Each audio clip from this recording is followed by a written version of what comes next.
In my world, mental toughness is the power of being the chooser of your mental state, and to acknowledge that you are the chooser in any given moment.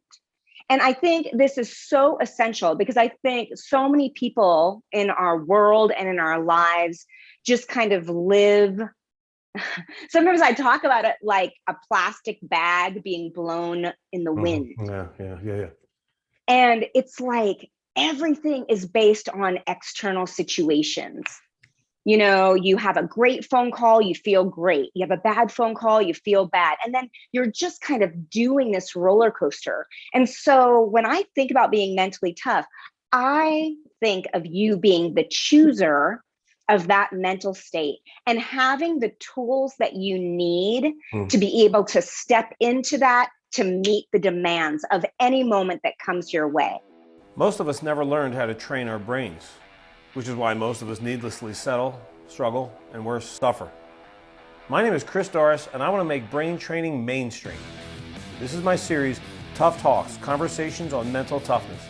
I'm interviewing badasses from all walks of life on what mental toughness means to them and their unique approaches to strengthening their minds.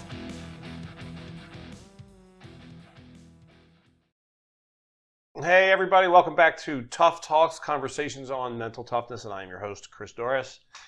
And before I get to introduce our amazing guest today, our little housekeeping item is, as always, if you aren't getting the daily dose mental toughness tips in 30 seconds or less, showing up in your email inbox at 6 a.m. every day of the year, wherever you are in the world,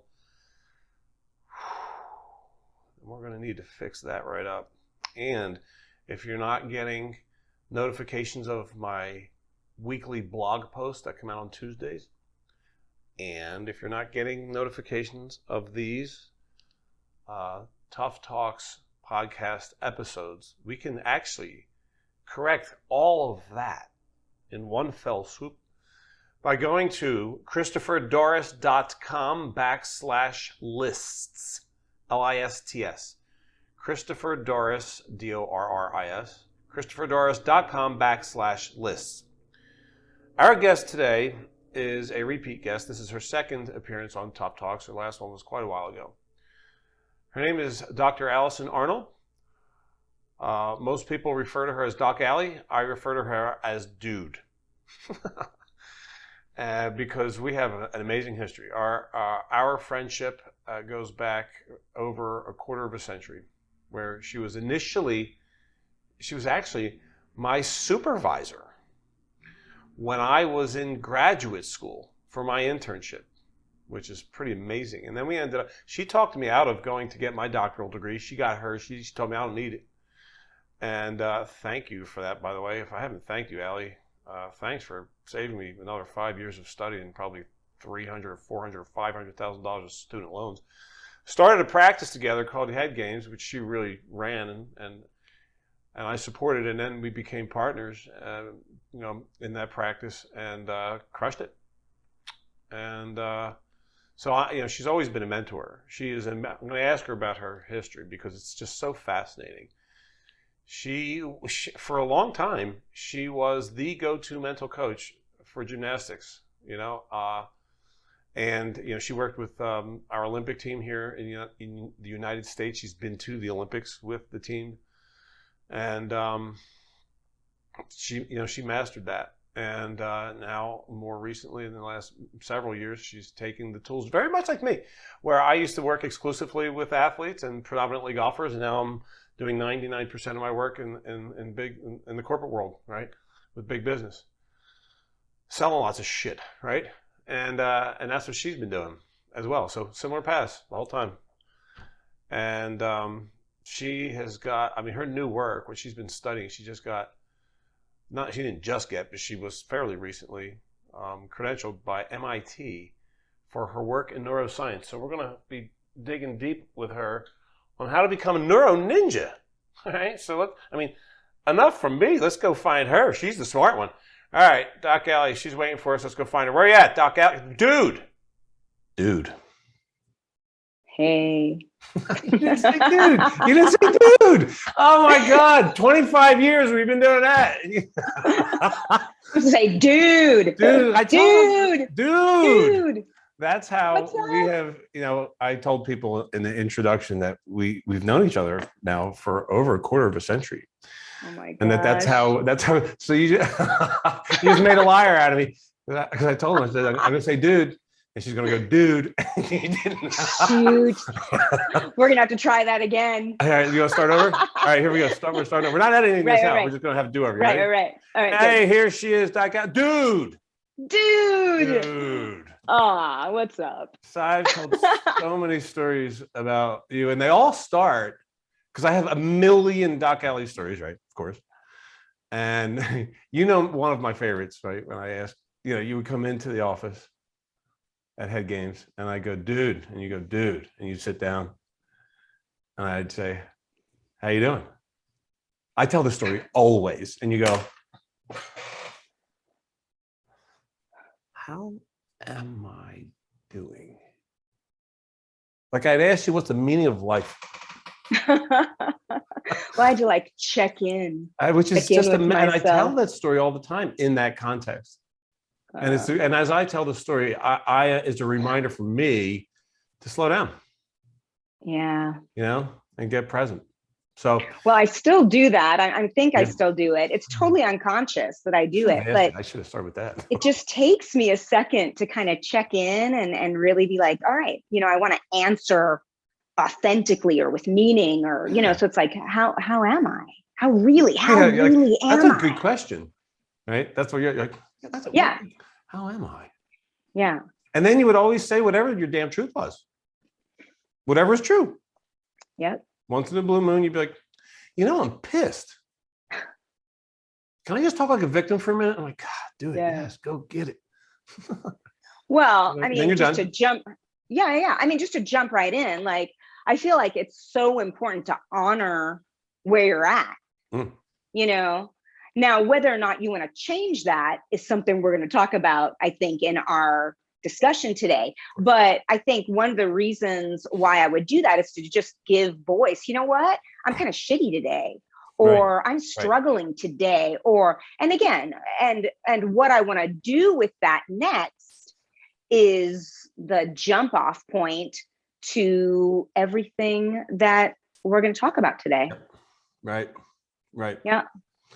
Yeah, right. It's like, how you doing? No one really takes that question very seriously. Maybe nobody really means it, or not a lot of people, but you take it seriously. So, all right. I have wanted to ask you this question since we set this. This is your second Tough Talks appearance. The last one was a while ago. And I don't believe that I asked you this question in that one, which is a bit mind-boggling because I'm going to tee this up for a second. The whole reason that this podcast even exists is because my content is my legacy. And this is a piece of my content. And this one serves one specific purpose, which is to help people know that mental toughness is a thing. There's a thing, right? Like what is it? And then what can you do? Like, how can I, what is it? Right? How can I benefit from it? And what do I got to do? Like, how do I do it? How do I do it? Right. So, so that is the whole intention of Tough Talks, right? So as a mentor, soul sister, business partner of mine, here is my opening question. What does mental toughness mean in your world?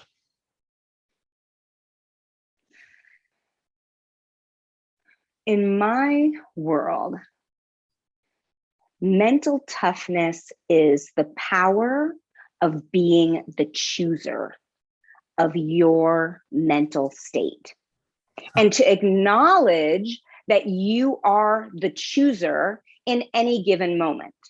And I think this is so essential because I think so many people in our world and in our lives just kind of live. Sometimes I talk about it like a plastic bag being blown in the wind. Yeah. And it's like everything is based on external situations. You know, you have a great phone call, you feel great. You have a bad phone call, you feel bad. And then you're just kind of doing this roller coaster. And so when I think about being mentally tough, I think of you being the chooser of that mental state and having the tools that you need to be able to step into that to meet the demands of any moment that comes your way. Now, it's not about not feeling things, because I think you can be very mentally tough and be in the grips of sadness or be in the throes of frustration, and really to be experiencing that. And sometimes that to me is what it means to be alive, that you're like sad and you feel it. But the difference is to know and to have that power to be a little more of an observer and feel like, you know what, I'm choosing this and I'm gonna drink it in. And then when I want to change it, I'm gonna change it. And then I'm going to step into a different mental state. So I feel like that was a long answer but to me, mental toughness is agility, is the ability to bob and weave and to step into whatever state you need, as if you're stepping into a different outfit or a different pair of shoes to meet the demands of that moment. Wow. You said agility. So you mean like emotional agility? Yes, emotional agility.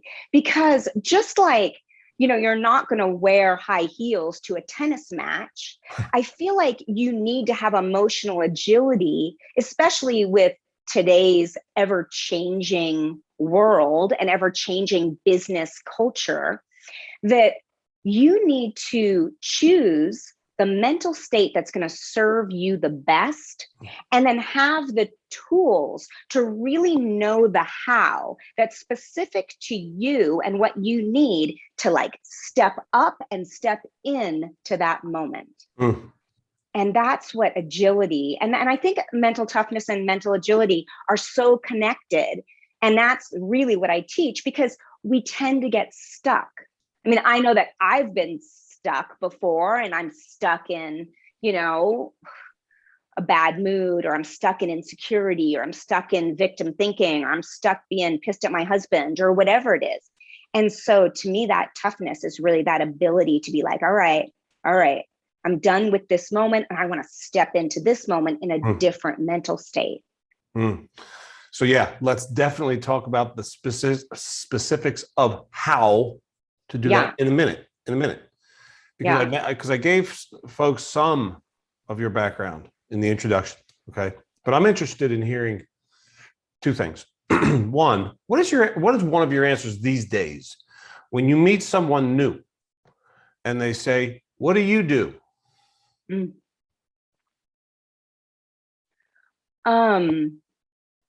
I say I teach people how to perform their best in any situation that's thrown their way.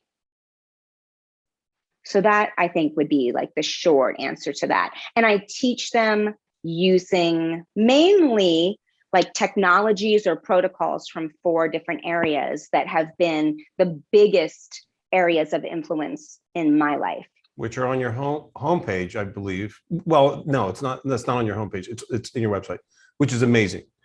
By the way, since it came up, it is an amazing website. It's fun. It's actually cool because you get to play around on the homepage. It's interactive. It is. Yes. You get to see your neural network. You're right. Right. And the website, by the way, we'll reiterate at the end, is Headgames H2 2H headgamesh2h.com. And we'll talk also about what H2H means. How did you get here? What has your okay, so we've got 5 hours. Well, yeah. Right. If you really want another story about my mom, no. Let's tell us a little bit. I mean, let's hear a little bit, because your journey is remarkably fascinating, like remarkably unusual. I tell everybody, when I talk about you, I'm like, she does weird things that are amazing. amazing things, like going to live with the monks in a monastery in Nepal, doing it again in Thailand, spending 2 weeks in silence, and studying with shamans. Like, that not a lot of people do that. Well, I have always been, and I think you have too, someone who was a seeker and always wanting to learn more about the mind and learn more about why people do the things they do. I spent my life growing up as an athlete and doing college athletics. And then I got a PhD in clinical psychology. And then after that, I still felt like, okay, there's more. And so I was really drawn to Eastern principles and Eastern philosophy. And I remember seeing these videos of these monks that would sit in the snow and they would just control their breathing and control their mind, and they would melt the snow around them. And I saw that on a National Geographic special. Wow. And I was like, I need that. Like, I need to master the mind like that.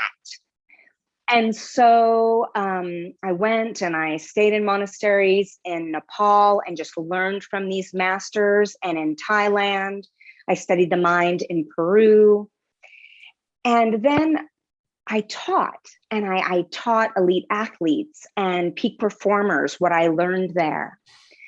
But in the last, I would say 10 years, there's been another kind of turn for me. Yeah.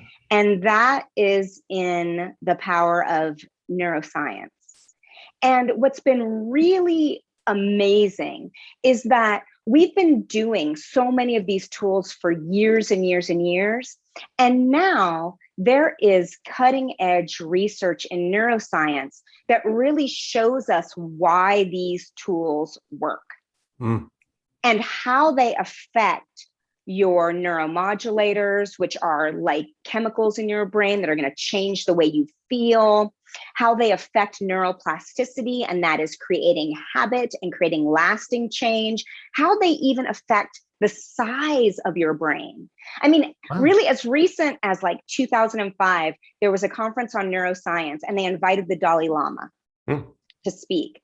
And there was all this controversy about he shouldn't speak. There was like a petition going around about not having him speak, and his political and religious views don't correspond with our neuroscience views. And then if we fast forward to 2010, 2012, the Dalai Lama is speaking to neuroscientists and just showing data that's been produced that shows that saying a mantra, which you and I talk about, positive self-talk or saying a mantra all the time, and we know that mantra is like a word that means protector of the mind. That's awesome. I didn't know that too. Let's hold that thought, because that's a thing. That's like a takeaway. Yeah. Thanks for saying that. Thank you for saying that, because I'm using mantras all day, every day, right? And I forgot that piece. I forgot that. See, this is why I hang with you. Yes, mantra means the protector of the mind. Is that like Sanskrit? Yes, it's Sanskrit, and it means protector of the mind, because when your mind is anchored on a positive thought, let's say, then it's going to protect it from running around into negativity. That's so cool. And, if you look at neuroscience, and where I'm going with this is that it's amazing how neuroscience is now giving us some hard facts that show us the why. Show us like, this is why this works. Because when your mind is anchored on a mantra or on a saying or on a positive thought, then you're going to release certain neuromodulators that are going to facilitate you feeling that way. And then even cooler and more amazing is, even current research is showing that when you say positive thoughts, and this is one study, there might be others as well, that your brain actually changes in size, that your hippocampus, which controls memory, and there's also a center that controls like voice recognition, that some monks that have been repeating mantras are showing larger brain areas. Again, they're demonstrating larger brain mass in these important areas. So what's cool about my journey is that now, probably in the last 5 to 10 years, I've gotten heavily into neuroscience and got a certification at MIT in neuroscience, because really all of these things work together to change our brains. All right. So all right. What were the 4 quadrants that you mentioned?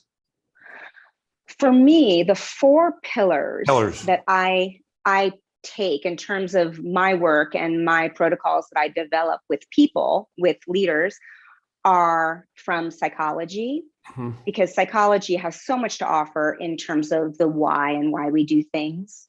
From sports. Now, again, so much of my career was working with elite athletes and is working with elite athletes. And I think sports and sports psychology gives us so much data and information that can help us with mindset.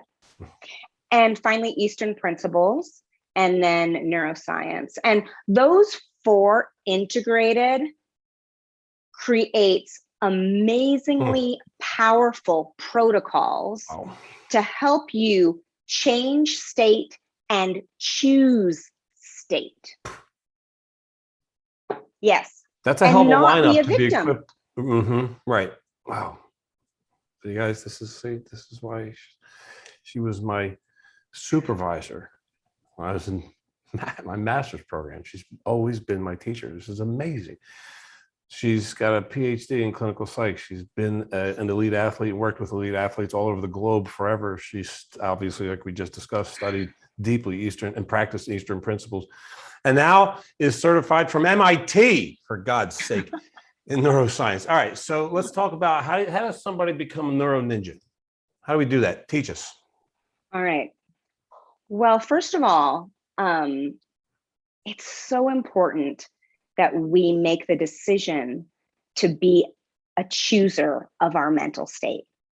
And that you really see that you see that when things happen, and things are going to happen. We know this. You are going to be short-staffed. You are going to have to walk in on the fly and give the best presentation of your life. You're going to have to close that deal. But to first step in and know that you are the chooser and that you can create that state is so important. And so what I teach is, well, let me do a little backstory. When I was in Nepal, my teacher, his name was Sokni Rinpoche, he taught me about the Naga. And Naga is the Sanskrit word for serpent. And how it goes is the Buddha was sitting under a tree and he was gaining enlightenment. He was gaining like all of his wisdom. And it started to rain and storm and all these adversities came his way. And this serpent, it was a cobra with 7 heads, came out and provided shelter for him as he sat grounded and amidst all this adversity attained enlightenment. And so the program that I work with, that I created, is Head Games Naga, which is 7 characteristics that I've also seen in elite athletes that you can choose and step into using tools that are customized for you. And these 7 mindsets are being activated, being resilient, being focused, being calm, being confident, being connected, and being vital. Vital? Vital, alive, vitality. Yeah.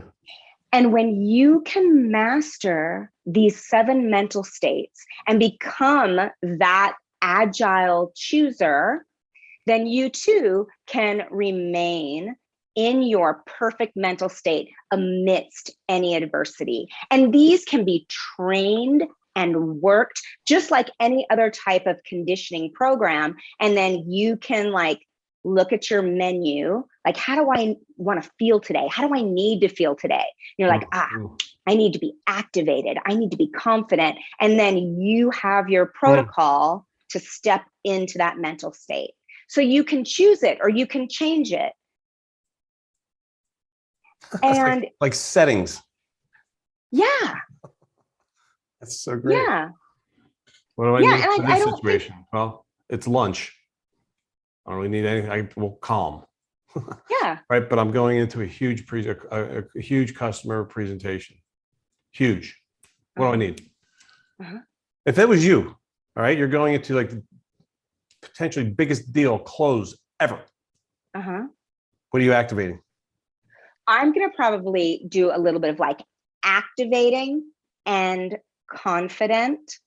And there's your unique potion. And every person is different with how they're going to use the tools that they have, how they're going to use something as simple as breathing. Now, I know that breathing is something we all know so much about, and we talk about deep breaths, and you've heard deep breaths, but through these protocols, there are so many different breaths that now we see demonstrated scientifically can activate different neuromodulators in the brain. So one breath might activate a little more of adrenaline and dopamine, which is going to make you feel fired up and motivated, where another breath is going to calm you down right away. And it's amazing. Are you saying that, when I get really sophisticated, okay, via practice, I could go into this meeting and having altered my states, and then in the meeting, a thing happens and I need a different state. Can I change it like that? Like that? Yes, like that. Wow. And the reason the company is called that's why it's called Ninja. Oh man. Yes, because there are tools that as you create your habit to hit, and the reason the company is called Habit to Hit is about hitting is about being your best in every situation. Like I nailed it, I hit it. And it could be even hitting a calm fishing trip with your son. It doesn't have to be that you're always totally sticking a 10 landing. Yeah, right.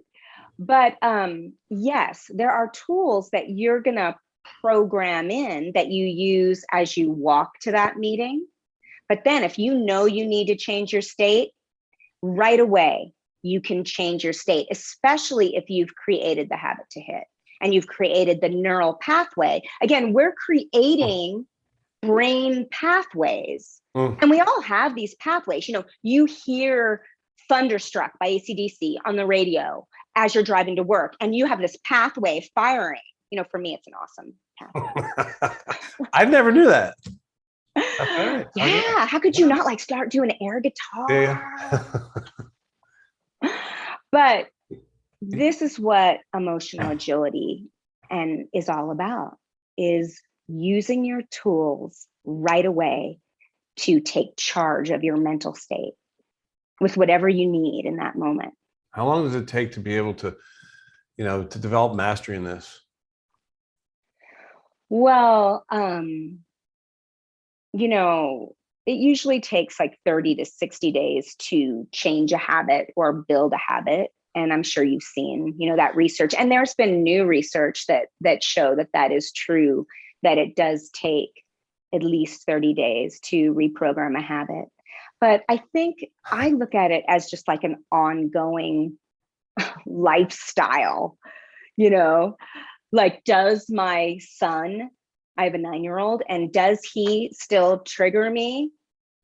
Yes, but with awareness and just noticing what's happening to my chemicals and my thinking, I at least can kind of modulate myself a little more, and sometimes I lose it, it's a lifetime practice, as you know, but I think you can learn these protocols quickly, again, so that when you walk into that meeting, you are ready to crush it.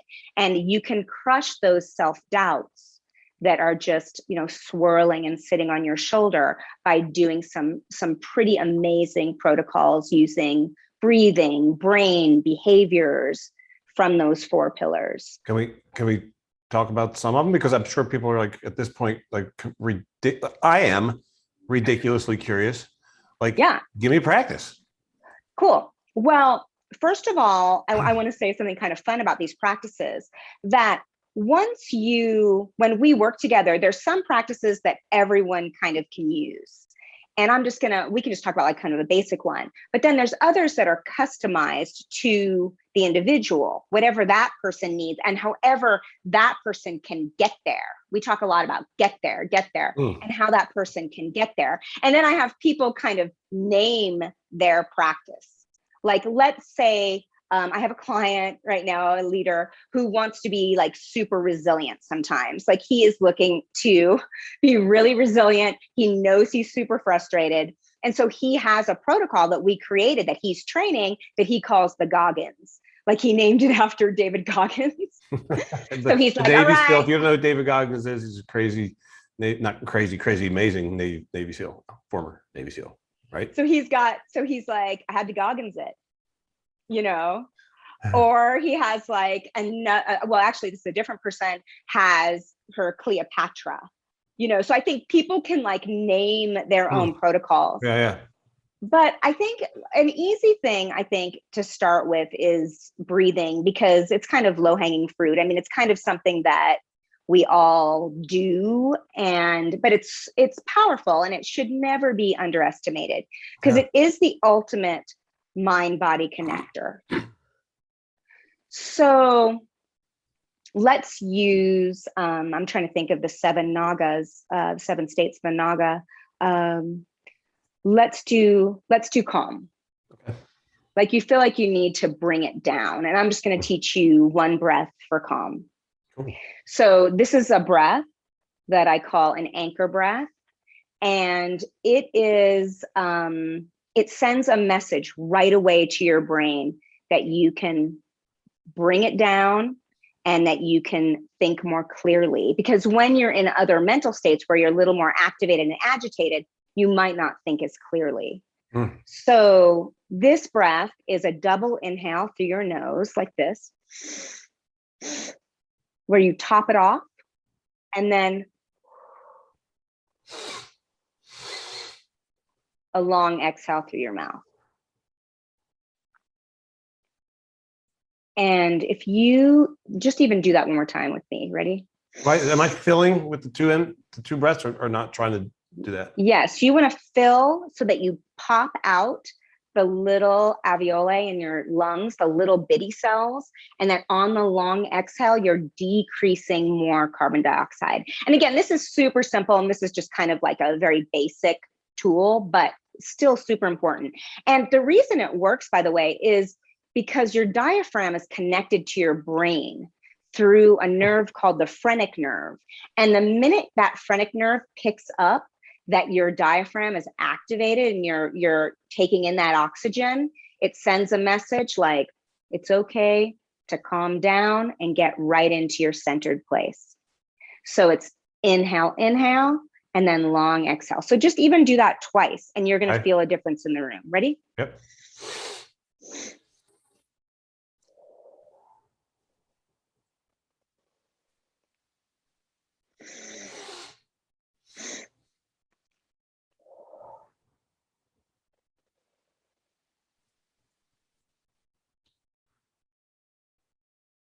What do you think? I just got, I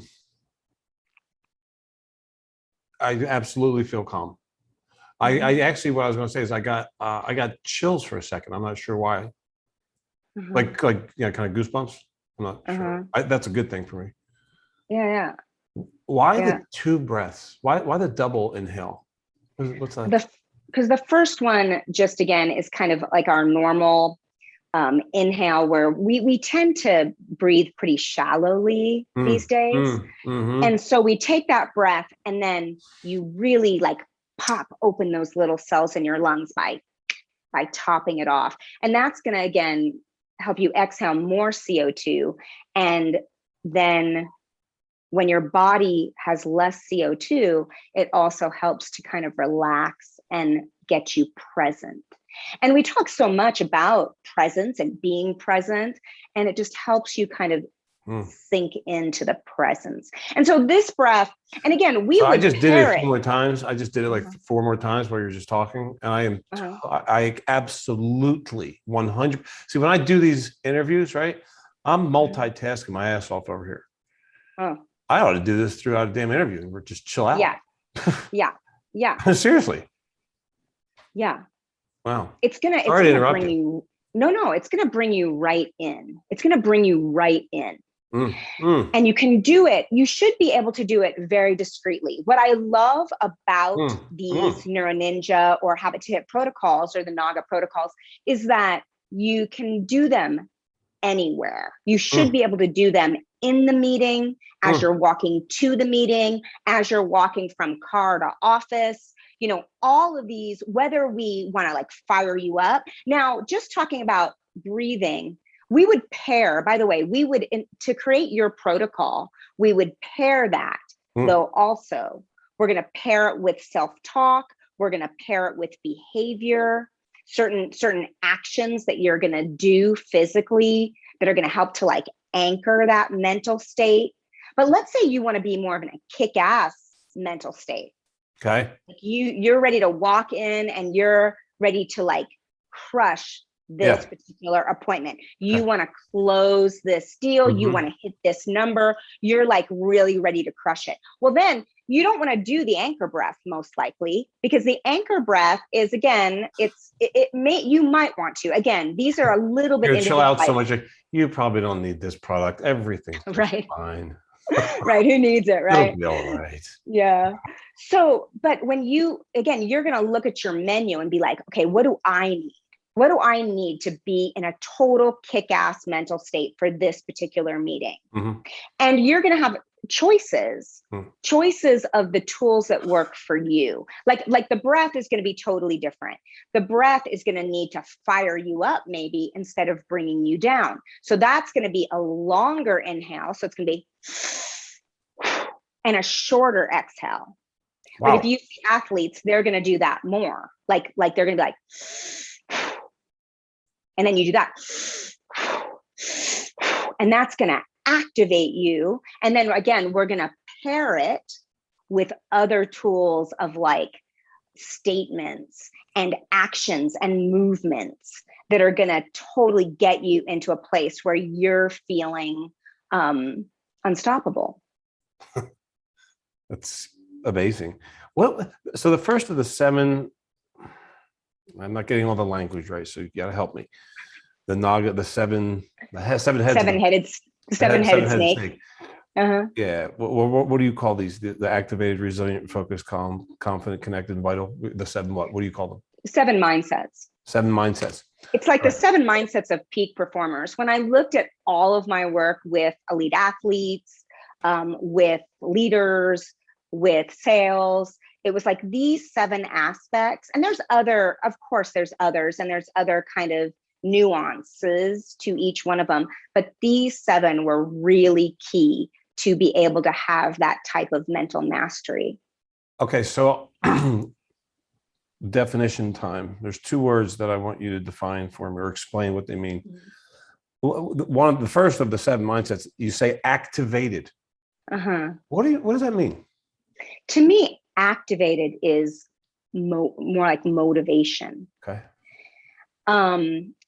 When you feel activated, like you're thinking about the word active, it's about movement. So when you're activated, you're ready to move and make movement happen. And again, if we're looking at our neurochemistry, a lot of times when we're frustrated, when we feel stuck, when we feel doubtful, our body wants to move. Because when we were cave people, which so much of this is rooted, obviously, in prehistoric man and for eons. But when we're frustrated, we're wanting to create something and move and make something happen. And when we keep that frustration inside is when we tend to spiral and feel more doubt. And so activated is about creating movement, both in terms of a metaphor, like I want to create a movement, I want to create this goal. And activated is actually sometimes moving your body, like getting off the couch and going for a run. That's going to be activated too, you know. So what's the distinction between activated and vital?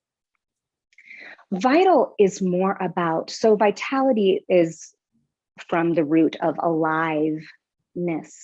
And so vital is more about passion and purpose and importance. Wow. And awake and aliveness. So those are a little bit different, where you're talking about movement versus passion. Now, when we can combine these mental states, and they're all not separate, obviously, and when we train teams, like I do a lot of training in business teams, and when we train teams, they're like, we're going to combine them. Like, all right, we're going to step into feeling activated, and we're going to step into changing your frustration to resilience. And how do you do that? Using your breathing, using your self-talk, using your behavior. How can you fire up that neural pathway? Yeah, so like a sommelier is to wine, as Doc Alley is to neuromodulation, which is the second definition that I wanted to get clarification from you, because I've thought of it like 3 times. Because I think you've brought the word up, neuromodulators, at least 3 times in the conversation. What is a neuromodulator? It sounds like that, like from one of those Bugs Bunny episodes with the Martian guy, like the P90. Where is the P94 space neuromodulator? That's awesome. I love those. Jeff Ritter will appreciate that reference. I love the Bugs Bunnies. All right, so neuromodulators are chemicals in your brain that modulate or affect mood, mostly mood. Mm. And each of the naga states or the mindsets can be connected to a neuromodulator.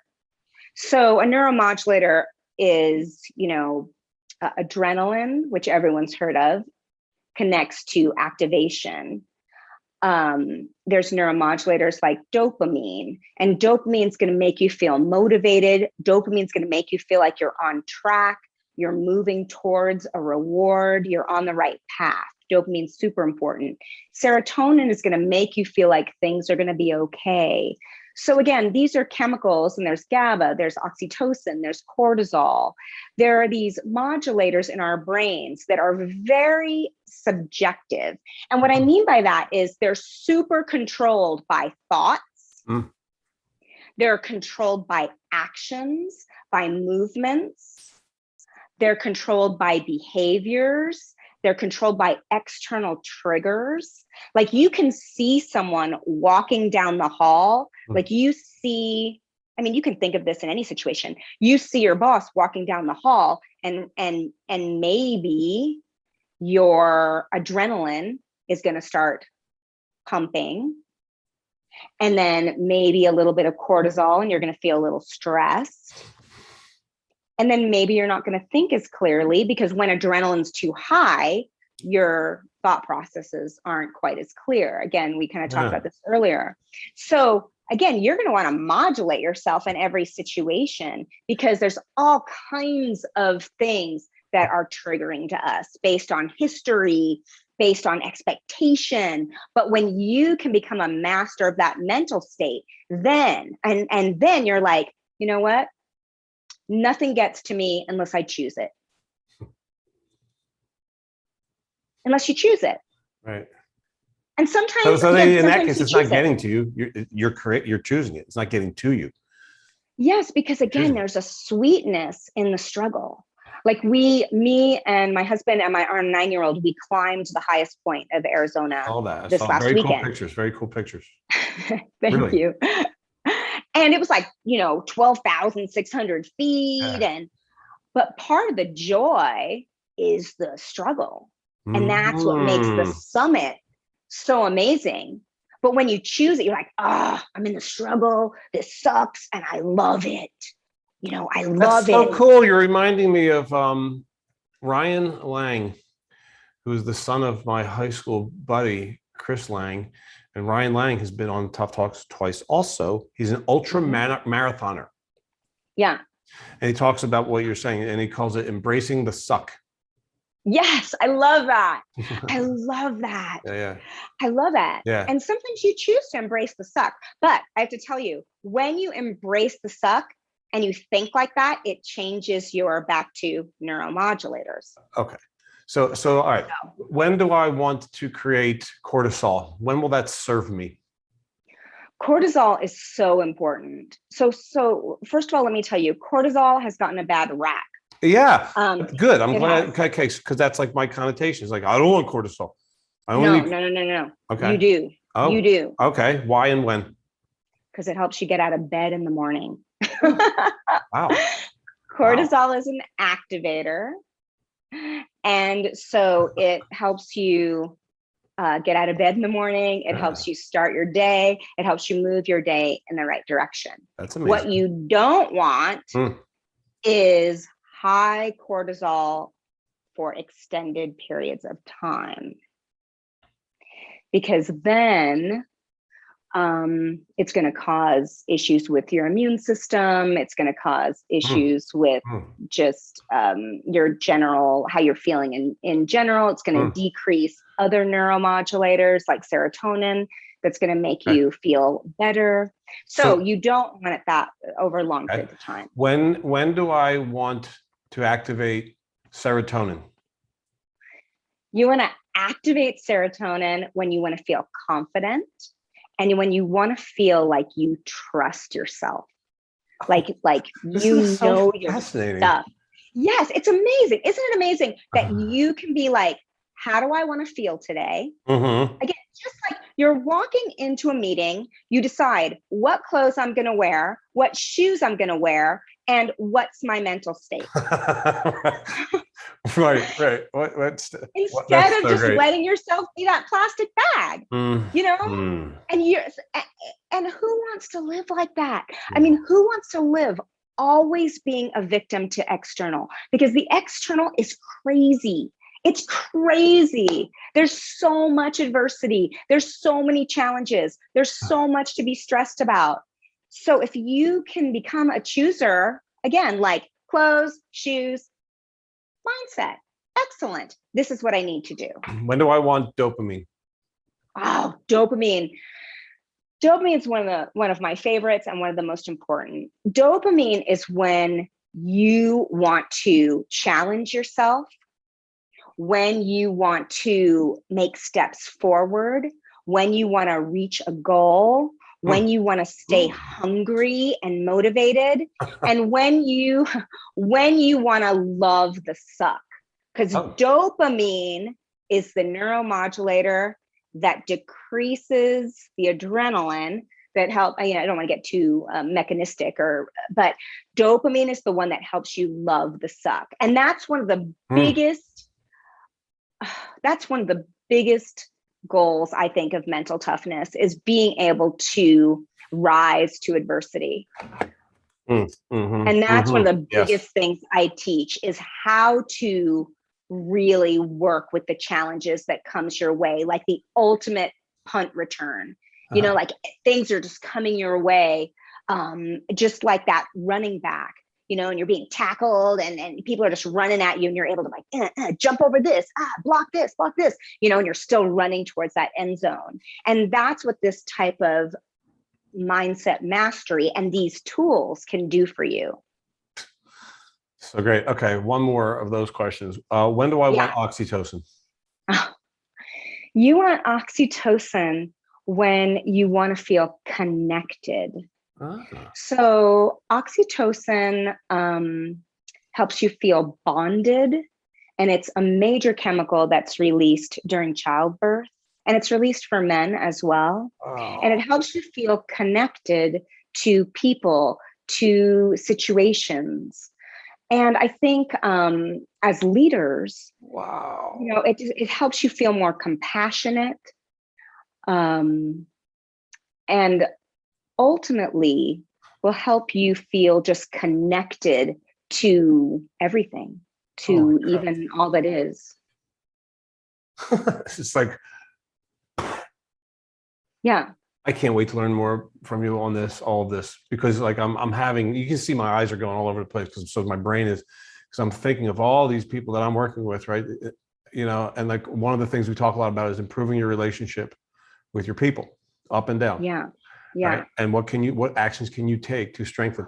And then so now it's like, hey, but before you make that call, before you write that note, activate oxytocin. Yeah. Definitely. Definitely. So And also, and this is something we haven't talked about, but when you are in a certain mental states are contagious. Mm.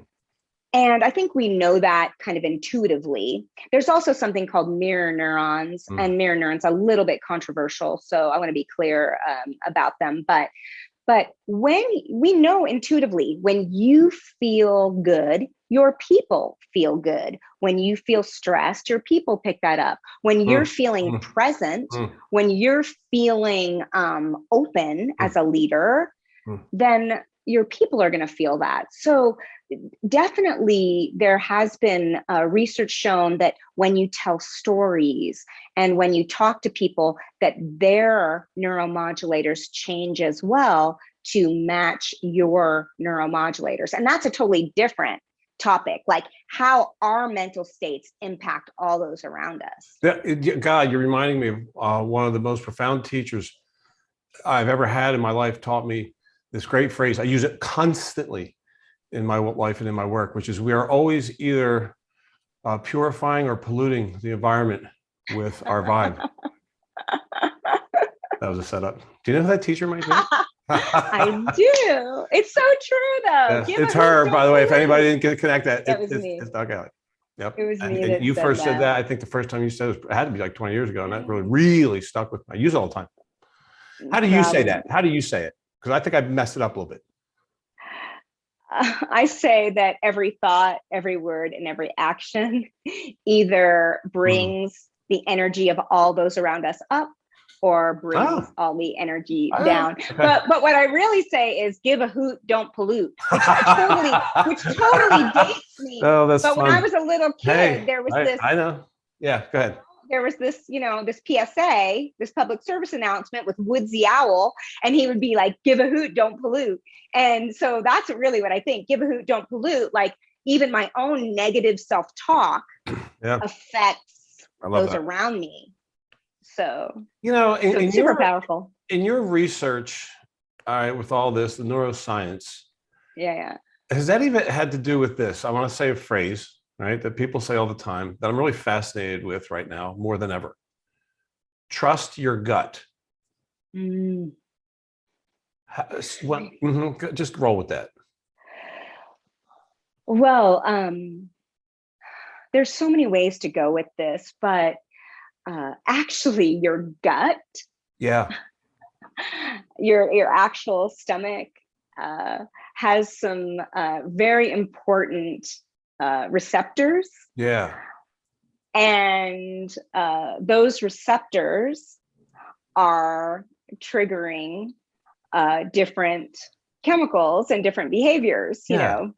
So when you trust your gut, there's actually mechanisms going on where you are going to feel more confident and you're going to feel more intuitive about certain decisions. So the actual saying comes from science that your gut has receptors that are connected to your brain. That's why I asked, because of someone that I had worked with a couple of years ago, who is like a multi-dimensional healer, was telling me that, correcting me when I was saying things like, I want to release more serotonin because that comes from my brain. And she said, actually, I don't know if these numbers are correct, but it's like 90%, like most. She said, I have not researched this, so I don't know. This is why I'm asking you, because you did the research. Most serotonin is generated in the gut. I don't know if that's true or not.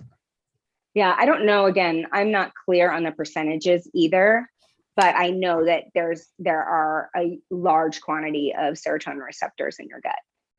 Yeah. So trust your gut. Trust your gut. Yeah. You are, as always, sharpening your saw non-stop. And where can people follow you? Where can people learn more? Where can people hire you? Where do they go? Well, you can definitely contact me through Head Games H, the number 2H, Head Games H2H. And I'm also on LinkedIn.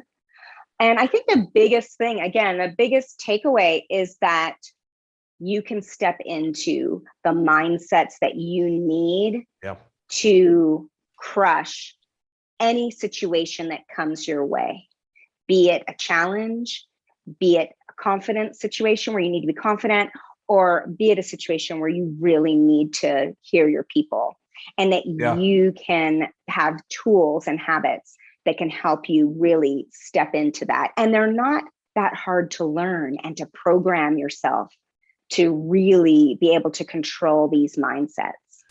So I don't know if this is in the works, or if this is something you've already started, or I want you to, because you're amazing at this, because I've seen you do it a million times. It's like a playbook. Scenarios, right? Recommended states. Yep. Chemicals to activate. How? Yep. Like a menu. Yes, it is totally in the works. Like, good. It's totally in the works, like how to create these states with knowing, how do I feel right now? Yeah. How do I want to feel? And how do I get there? And how do I get there? Yep. Right on. Yep. Teaching those tools. All right. So headgamesh2h.com and LinkedIn. Yep. As always, you're amazing. Thank you for all the gifts that you bring me. For all the wisdom so good to be with you. And for all the wisdom and fun, lightness, and offerings that you bring to the Tough Talks tribes. Totally appreciate Thank you. Thank you. Mwah. Mwah. She didn't call me dude. For the first time in like 25 years, I'm telling you. Obviously, I didn't prompt her for that. It was fun though, right? I said, dude. And she's like, you could tell. Should I call him dude? We're on a recorded interview. How good is she, huh? I'm so proud to have her as one of the most important people in my world. One of the greatest influences in my life, for obvious reason, right? And I'm just so excited about her latest work and all the neuropsychology. I think you may have noticed, that I was as much of a student as anybody in this interview, and she obviously got my curiosity piqued. Like, all right, so when would I need cortisol? And I didn't know that. She's like, it helps you get out of bed. I didn't know that. She was right. Like I was under the impression that cortisol, no bueno, but we need them all but at different times. And she's teaching us how to become the NeuroNinja, where we use activate different neuromodulators for different circumstances to help us demolish it. So great. After we hung up, I talked to her for a little bit about that idea. She has already started that project, which is what did she call it? She called it a recipe book. Like, here's a situation. This is the state that I need. This is the chemicals I need to release, and this is the practice that I need to do in order to do that. That I'd buy that today. So, all right, folks. I hope you loved that as much as I did. Thank you for tuning in, as always. And until next time, great miracles.